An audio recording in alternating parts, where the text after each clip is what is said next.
Bueno, después de tanto tiempo, el Señor me da el privilegio de predicar. Pero antes de predicar, yo quiero contarles un testimonio que nos sucedió el día jueves, pues especialmente a mí. Resulta de que los muchachos, los líderes, los jóvenes estaban en un seminario el día jueves. Resulta que nosotros nos fuimos a recogerlos en el carro con mi esposo, a Elizabeth y en el Nazareno. Entonces resulta que mi esposo parqueó el carro, pues eso estaba llenísimo, no había dónde parquear el carro, pero entonces lo dejó. ¿Cuántos conocen el Nazareno? O sea, la iglesia del Nazareno queda en la Paso Ancho y enseguida del Nazareno hay una Olímpica. En la Olímpica pues estaba lleno el parqueadero, entonces mi esposo lo dejó ahí nomás así, me dijo, no, pues como creo que no nos demoramos, pues igual yo me voy a bajar, espéreme acá, y yo me bajo y voy a mirar a ver. Pero resulta de que pues pasaban los minutos y nada, que mi esposo llegaba y yo decía, bueno, ¿qué pasaría? No, yo dije, mínimo no han terminado porque esos seminarios así normalmente se demoran. Entonces yo llegué y estaba pues atrasito, había un carro delante, se quitó el carro, entonces yo corrí el carro, o sea, yo me bajé, me pasé al puesto del conductor y corrí el carro hacia adelante y vi que ya habían desocupado pues uno de los parqueaderos de la Olímpica y entonces yo dije, voy a parquear, entonces retrocedí, metí el carro allí, pues con mucho miedo y temor porque yo casi no manejo, o sea, yo ya tengo pasito, pero yo casi no lo manejo, pero entonces yo lo hice y me quedó bien parqueado el carro. Y entonces, listo, pues ya lo parqué, entonces ya hasta me bajo y me bajé, me fui para allá adentro. Cuando al ratico, pues entra Robert y dice, uy, hubo un estrellón allá. Y yo, pues, ¿cuál fue mi sorpresa? Porque yo salí y el estrellón había sido donde yo estaba con el carro. Ahí estaba José y ahí está Robert de testigo. Yo estaba ahí en el carro. Y si yo no me quito, o sea, si yo no me hubiera quitado, pues obvio, porque era alguien que venía en un carro, venía a una velocidad pues muy excesiva, o sea, iba a una velocidad muy tremenda, y pues dicen que llevaba 14 metros frenando y que no podía frenar. Entonces, claro, y como habían dos taxis ahí parqueados, claro, le dio a los taxis y pues no pasó nada grave. Pero yo le doy gracias a Dios porque pues vi la protección de Dios. Pues no me hubiera pasado nada, pero igual al carro sí. Yo decía, no, Señor, qué tremendo hubiera pasado eso. Pero le doy gracias a Dios porque, mire, Dios de una u otra forma lo guarda a uno y lo protege. De una u otra forma. Estas son las cosas que yo digo, bueno, Señor, son cosas que uno se da cuenta. Pero hay muchas otras cosas que usted y yo no nos damos cuenta de qué es lo que el Señor a nosotros, de qué nos protege el Señor a nosotros. Entonces, ¿por qué no darle gracias a Dios todos los días? ¿Y por qué no alabarlo? ¿Por qué no bendecirlo? ¿Por qué no glorificarlo? Cuando sabemos que Él es el que guarda nuestra vida, guarda nuestra familia, guarda todo lo nuestro, hasta aún lo material de uno lo guarda el Señor, nuestra casa, todo lo de nosotros, el Señor lo guarda. Cuando somos fieles con el Señor, cuando de verdad confiamos en Él y creemos en Él. Y en esta mañana yo quiero compartirles algo que lo voy a compartir porque es algo que a mí me ha pasado y que a mí me estaba pasando y que a mí me estaba pasando en mi vida y que muchas veces le pasa a uno diario a diario. Algo que quiero solamente darles esto, mis hermanos, porque lo que he sentido de parte del Señor es que ministremos. Porque sé que el Señor quiere obrar en nuestra vida, pero muchas veces por muchas cosas en nuestra vida, por muchas situaciones difíciles, es difícil que Dios obre en nosotros. ¿Por qué? Porque a veces nosotros con nuestros pensamientos, con nuestras malas actitudes, con nuestras cosas o con nuestro desconocimiento, olvidamos de quién es Dios verdaderamente. ¿Qué es lo que Dios puede hacer, mi hermano? Mire, para Dios no hay nada imposible. Yo le decía al Señor, yo sé que para ti no hay nada imposible. Tú puedes obrar, tú te puedes manifestar, te puedes glorificar. Mire, yo le daba gracias a Dios porque yo le decía al Señor, le pedimos a unas personas para lo de las gafas, lo de la brigada ayer. Y yo le decía, Señor, tremendo, porque no tenemos ni un peso para comprar una gafa. Unas gafas pues para llevar allá. Y yo decía, bueno, Señor, yo sé que tú te vas a glorificar. Y de verdad que Dios usó otras personas de afuera y empezaron a llamarme, a ponerme en el WhatsApp, pastora, yo le colaboro con tanto, yo le colaboro con tanto, yo le colaboro con tanto. Me enviaron hasta por Gane, me enviaron finanzas. Yo le decía, Señor, gracias. Porque mire, la palabra de Dios dice, pedid y se os dará. Mire, cuando nosotros pedimos con un objetivo, cuando nosotros le pedimos a Dios, primeramente, Dios es el que obra y Dios es el que se manifiesta. Y en esta mañana yo quiero compartirles de algo, de una palabra, de algo que a nosotros nos atañe todo el tiempo, todos los días el enemigo nos ataca en esto, y es en la semilla de la duda. ¿Cuántos acá han dudado? Y a diario, ¿cierto? Y todos los días dudamos, ¿cierto? Usted duda de muchas cosas, dudamos de muchas cosas. Dudamos de que Dios pueda hacer algo. Dudamos de que esta situación económica pueda cambiar. Dudamos de que esta relación de noviazgo, de pareja, de esposo pueda cambiar. Dudamos de que nuestros hijos puedan cambiar. Dudamos de que esta situación en la empresa pueda cambiar. Dudamos de que de pronto no podemos cambiar de empleo. Dudamos de una cantidad de cosas y a diario estamos dudando. Y si usted y yo somos hijos de Dios, somos cristianos, como lo decimos, ¿por qué dudamos? Si sabemos que tenemos a Dios. Y mire, y en la palabra de Dios se sembró esa semilla de la duda, lo más tremendo, y por eso nosotros venimos y todavía la llevamos en nuestra vida, en nuestras entrañas muchas veces, y a veces por eso no vemos la bendición de Dios. Y dice la palabra de Dios, vayamos a la palabra en Génesis capítulo 3, versículo 1. Génesis capítulo 3, versículo 1. ¿Qué dice la palabra de Dios? Dice, pero la serpiente era astuta, más que todos los animales del campo que Jehová Dios había hecho, la cual dijo a la mujer, con que Dios os ha dicho, no comas de todo árbol del huerto. ¿Qué hizo esta serpiente en la vida de la mujer? Sembró, ¿qué sembró? Una cizaña, una duda. Mi hermano, eso es lo que a diario el enemigo está sembrando en el corazón del ser humano y más en los cristianos. La duda, el temor. Y usted sabe que si nosotros hablamos de la duda, y si empezamos a mirar qué es la duda y todos los componentes de la duda, ahí vemos una cantidad de cosas que a nosotros nos está dañando y nos está afectando. Y yo le decía, Señor, yo de un tiempo para acá, yo le decía, Señor, ¿por qué no estoy viendo tu gloria? ¿Por qué no estoy viendo tu bendición? ¿Qué está pasando, Señor? ¿Qué está pasando con esto? ¿Qué está pasando con lo otro? Claro, y es que en un tiempo de oración el Señor me decía, lo que pasa es que tú has dudado mucho. Y la duda, tú has dejado que el enemigo venga y meta duda en tu corazón, en tu mente, y por eso es que no estás viendo las bendiciones que yo tengo para ti. Y yo le decía, Señor Jesucristo, tremendo. Mire, y si nosotros vamos a lo que significa duda, o sea, lo que significa esta palabra duda, dice que el problema con la duda es que su capacidad de engaño es grande. ¿Qué es dudar? ¿Qué es dudar? A ver, no creer. ¿Qué más? Desconfiar. Falta de fe. Cuando usted y yo dudamos, ¿qué estamos haciendo? ¿Estamos desconfiando?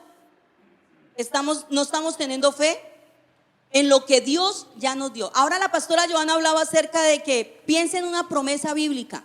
Y yo les digo a ustedes en esta mañana, piense en esa palabra profética, en esa promesa bíblica que Dios le dio a usted hace tantos años y que hoy no se está cumpliendo en su vida. Que tal vez hubo un tiempo en donde se cumplió, que usted vio el resultado, pero que ahora no la está viendo. ¿Qué ha pasado con esa semilla? ¿Qué ha pasado con esa palabra?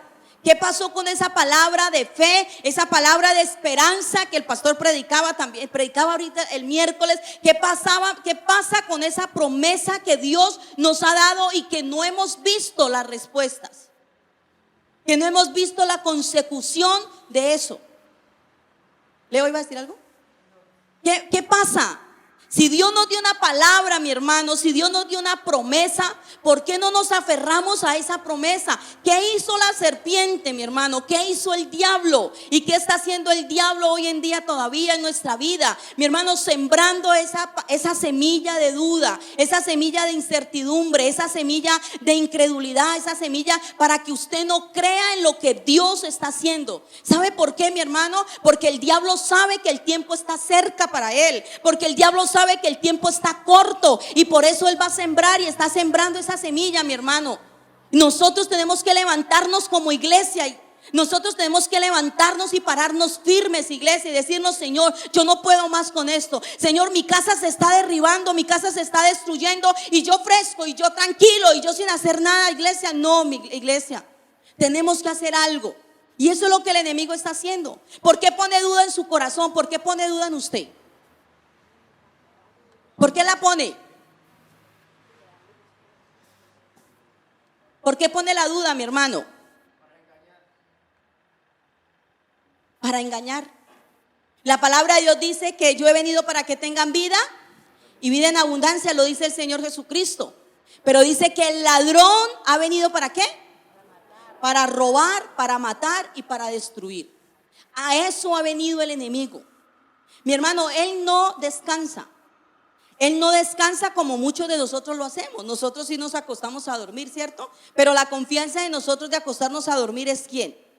Es Cristo, ¿cierto? Saber que Jesucristo es el que guarda nuestros sueños. Pero él, el enemigo, está trabajando. El enemigo trabaja todo el día, las 24 horas, los 7 días de la semana, los 12 meses del año. Mi hermano, él trabaja todos los días y a toda hora está trabajando.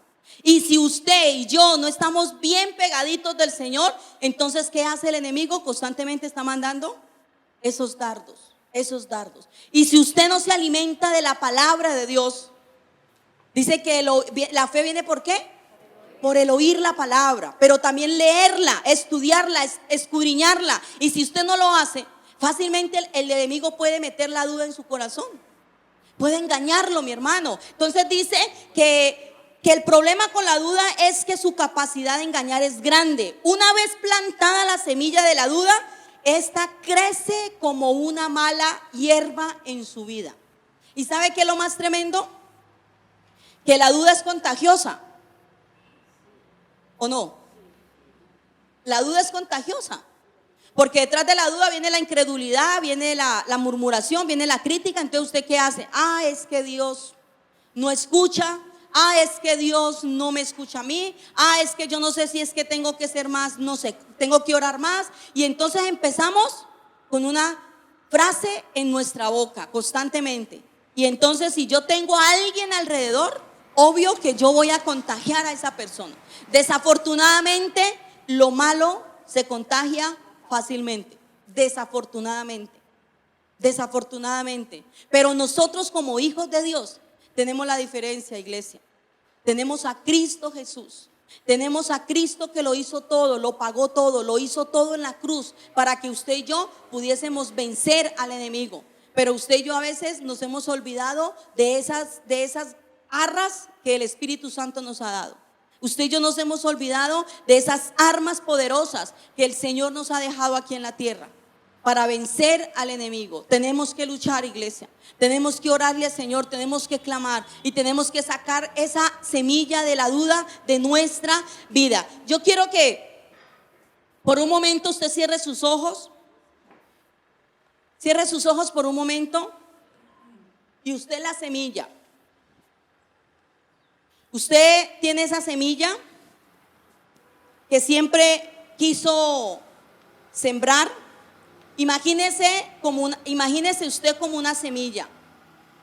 Piense especialmente en las veces que ha sembrado en la vida, ya sea materialmente, sea su vida, sea algo de usted, mi hermano, sea algo físico. Piense por un momento cuántas veces usted ha sembrado. De esas siembras, piense en las veces que sus sueños y sus esfuerzos fueron realizados. De esos sueños, mi hermano, de esos anhelos, de esa semilla que usted siempre ha tenido ahí, que usted dice: Señor, esta semilla ha dado fruto. Piense por un momento de esa semilla que ya dio fruto, que usted dice: Señor, esta semilla sí dio fruto, esto que yo anhelé, que yo deseé. Tal vez siempre anhelaba estar casada, casado, tener hijos, ya los tienes. Que tus hijos fueran profesionales, que tus hijos estudien, que tus hijos sigan sus carreras. Tal vez tu propia vida, quisiste hacer una carrera o quieres hacer una carrera, tal vez lo estás haciendo, estás viendo fruto en eso. Piense en eso, mi hermano. Piense en esa semilla que usted siempre ha querido, ha anhelado en su vida, en su casa, en su familia. Dígale: Señor, aquí está esa semilla, Señor. No piense en nada más, solamente piense en la semilla que ha dado fruto en su vida. De esa semilla que usted sabe que dio fruto, que usted sabe que ahora usted está comiendo de ese fruto, de esa semilla. Que usted no dejó que nada ni nadie le robara, le quitara esa semilla. Pero ahora también piense en esas semillas que usted sabe que ha sembrado y no han dado fruto. Esos sueños, esas promesas que Dios le ha dado, esas victorias que Dios le ha dado y que usted dice: Señor, esto no ha dado fruto en mi vida. Tal vez tú estás pensando que has sido una fracasada, un fracasado. Tal vez tú estás diciendo: Señor, lo que yo soy ahora no era lo que yo quería, Señor. No era lo que yo anhelaba, Dios. Tal vez usted misma está pensando que usted misma o usted mismo como semilla no está produciendo nada, no está dando fruto. Piense por un momento en eso, mi hermano, y simplemente descanse en el Señor y dígale: Señor, yo quiero producir, Señor. Quiero ser una semilla que produzca, Dios. Quiero ser una semilla que dé fruto al 100%, Dios. Quiero, Señor, estar ahí en el pámpano, Señor, pegado ahí, Señor, a la raíz, al árbol, Señor, que da fruto. Quiero ser esa mujer, ese hombre, Señor, que de verdad pueda realizar sus sueños, Señor.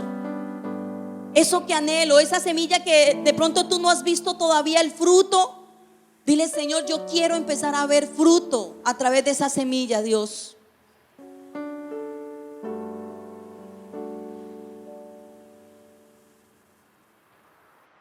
¿Listo? ¿Cómo se sintieron? ¿Sí vieron resultados de la semilla que dio fruto? ¿O de pronto usted no ha visto resultados todavía? ¿Sabe por qué a veces no vemos resultados? ¿Sabe que usted y yo somos una semilla fructífera? ¿Sabe que usted y yo somos semillas que si las sembramos vamos a producir mucho fruto? Porque venimos de Jesucristo, venimos del linaje de Cristo.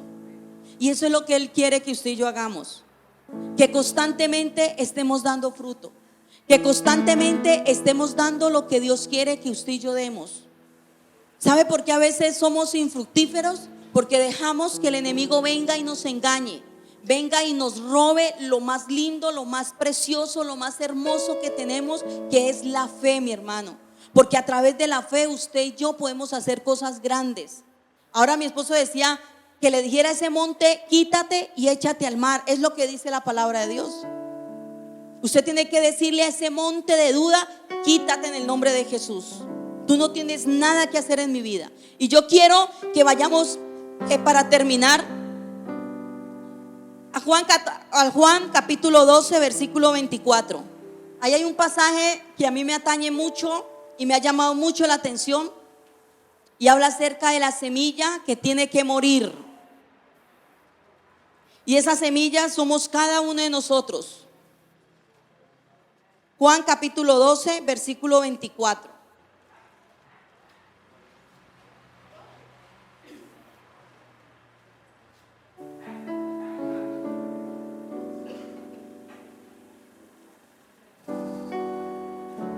Mientras ustedes lo encuentran, les voy a leer esto que escribí acá.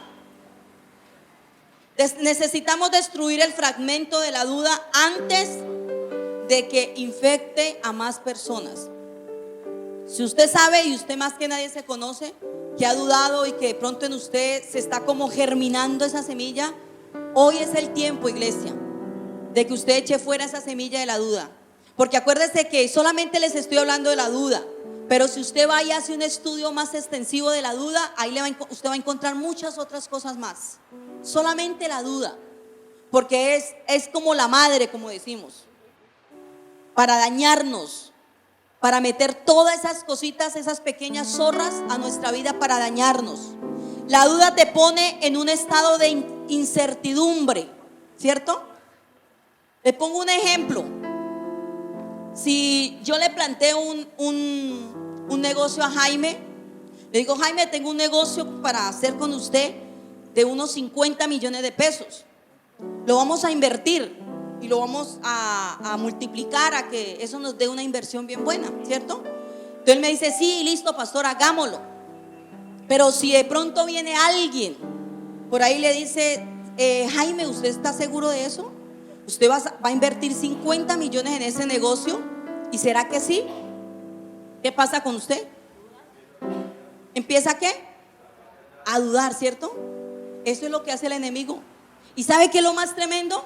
Que usa a las personas que están más allegadas a uno para hacerlo dudar. Usted tiene un negocio tremendo para hacer y llegó la palabrita. ¿Y usted mismo qué hizo? Dudó. Tuvo incertidumbre, se bloqueó, dijo, no, ¿será que sí o será que no? Y entonces empieza, y el enemigo es útil en eso. Por eso dice que la duda te pone en un estado de incertidumbre. Donde hay dudas no hay certeza. Donde hay dudas no hay certeza. O sea, usted no va a tener la certeza. Acuérdese que la fe es la convicción de lo que esperamos y es la certeza. O sea, la certeza de lo que estamos pidiendo, lo que estamos esperando. Y entonces si hay duda, usted no va a tener la certeza, usted no va a tener nada de eso. Dice que si una persona duda sobre algo, no está seguro de la validez de esa cuestión. La duda es un límite a la confianza. La duda es un límite a la confianza, ya que donde hay dudas no existe la creencia en una verdad. ¿Cierto? Usted puede estar diciendo la verdad, pero si hay alguien que viene y le pone como la cizañita, como la duda, ¿usted qué hace? No va a creer esa verdad. Y así nos pasa a veces nosotros con la misma palabra de Dios, con las mismas promesas de Dios. Dios nos da una palabra, Dios nos da una promesa, pero el enemigo viene y pone esa cizaña, pone esa dudita en su vida, y usted dice, no, esto como que no es así. Esto como que no va a ser así para mi vida. Y como pasa tiempo, ¿cierto? Para que se realice en nuestra vida, porque es que las promesas de Dios son así. A veces se demoran, pensamos que se demoran, pero es que hay un proceso. Y el Señor el Dios es de procesos. Nosotros tenemos que aprender a esperar los procesos. Como no se cumple así, entonces pensamos que Dios ya no cumplió, que fue mentiroso y que no está haciendo lo que realmente Él está diciendo. Entonces empezamos ¿a qué? A dudar. Empezamos a irnos por otros lados. Dice, la duda puede afectar a una creencia o pensamiento o proyectarse a la acción. O sea, la duda nos lleva a nosotros. Nosotros creemos en Cristo, creemos en sus promesas, pero si viene la duda, nos va a llevar ¿a qué? A no creer de pronto en lo que la palabra de Dios está diciendo. ¿Cuántos hemos de pronto dudado de lo que Dios nos ha dicho en su palabra? ¿Cuántos de pronto hemos tenido esa incertidumbre de que será que sí, será que no, que Dios me va a bendecir, será que sí, que la palabra que Dios me está dando será verdad, será que así va a ser? Mi hermano, porque eso es una semilla que el enemigo la siembra, y resultado de todo esto, mi hermano, es que usted la va regando de pronto con la falta de fe. Si usted no lee la Biblia, si usted no ora, si usted no viene a la iglesia, si usted no hace las cosas que a Dios le agrada, pues eso le va alimentando la duda. Y cuando venga la palabra fuerte para su vida y la palabra de Dios, usted le va a quedar difícil creerla, porque como está débil, no ha orado. Entonces la duda es uno de los pecados que a Dios le desagrada. Es uno de los pecados más que a Dios le desagrada. Porque cuando usted y yo dudamos de Dios, no estamos creyendo que Él murió, hizo la obra por usted y por mí. Vayamos entonces a Juan capítulo 12, versículo 24. Dice la palabra de Dios, y aquí Jesucristo mismo está hablando, ¿no? Y Él está hablando y está anunciando algo antes de su muerte. De cierto os digo, que si el grano de trigo no cae en la tierra y muere, queda solo, pero si muere, lleva mucho fruto.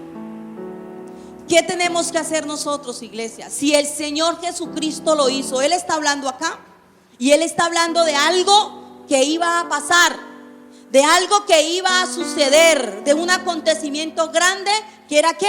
Su muerte y su resurrección y su ascensión al cielo. O sea, Él estaba hablando de un acontecimiento grande, y Él estaba diciendo, si la semilla de trigo o si la semilla no cae en tierra y muere y queda solo, dice que entonces no sirve para nada. Pero dice que si la semilla cae en tierra y muere, dice que va a producir, que va a dar fruto. Y eso es lo que el Señor quiere que usted y yo hagamos en esta mañana. Iglesia, usted y yo como semillas del Señor tenemos que caer en tierra y tenemos que morir. ¿A qué tienes que morir tú en esta mañana? ¿A qué tienes que morir usted, iglesia? ¿A qué tienes que morir? ¿A qué tienes que usted sabe que tiene que morir y decirle, Señor, yo tengo que morir a esto? Yo tengo que morir al pecado, a la semilla de la duda, de la incertidumbre, de la incredulidad, de la falta de fe, Señor, porque esto me lleva a mí, Señor, a dudar, a no creer en las promesas de Dios. El Señor Jesucristo lo estaba hablando allí y Él lo estaba diciendo, es necesario que muera, y Él estaba hablando de Él mismo, porque era Él el que se iba a morir, era el que se iba a entregar.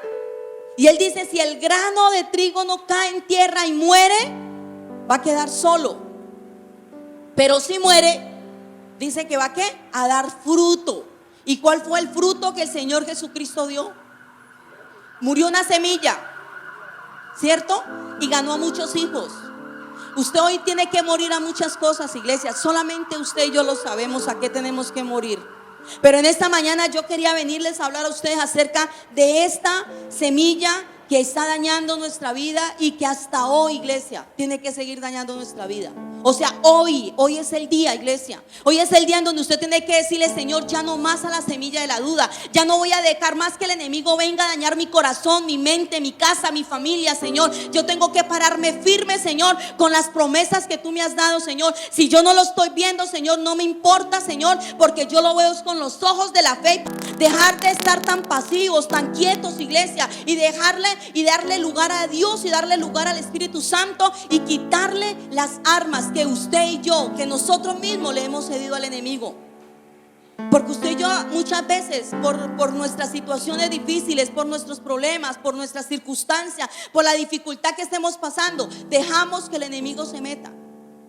Usted se imagina en una situación bien tremenda económica que tengamos, ¿cierto? Como de pronto nos hemos visto muchos en una situación bien difícil y que no veamos nada y que oremos y que clamemos y le pidamos a Dios y le digamos, Señor, pero ¿qué pasa? Y no veamos nada. Y venga por ahí el enemigo ahí usando la persona que más está a nuestro lado y nos diga, usted no es que es un hijo de Dios, usted no es que es un pastor, usted no es que le sirve pues al Señor. Y entonces, ¿dónde está su Dios? ¿Dónde está el que le provee a usted? ¿Dónde está el que le da? ¿Dónde está el que le bendice? Entonces, ¿para qué le sirve? Y entonces usted, como está mal, entonces usted ¿qué hace? Baja la cabeza y dice, sí, como que eso sí es verdad. Inmediatamente el enemigo toma eso y empieza a actuar a través de eso en su vida. Iglesia, tenemos que levantarnos. Tenemos que morir a muchas cosas que usted y yo sabemos que tenemos que morir. El enemigo es muy sutil. Dice la palabra de Dios, y volvemos a leer Génesis capítulo 3, versículo 1. Dice que la serpiente era más astuta que todos los animales. Imagínese usted, la serpiente era más astuta. Y el enemigo es astuto, iglesia. El enemigo es astuto y él se mete por el lado que usted menos se imagina, para dañar nuestra fe, para dañar nuestra confianza, nuestra esperanza en Cristo Jesús. Pero hoy podemos decir que ya lo hemos descubierto, que ya está la descubierta, iglesia, y que usted y yo, de usted y de mí depende, de nosotros depende, iglesia, si Él quiere seguir obrando en su vida y usted lo quiere permitir, lo quiere dejar, lo quiere permitir. Yo quiero que usted se ponga sobre sus pies y vamos a orar.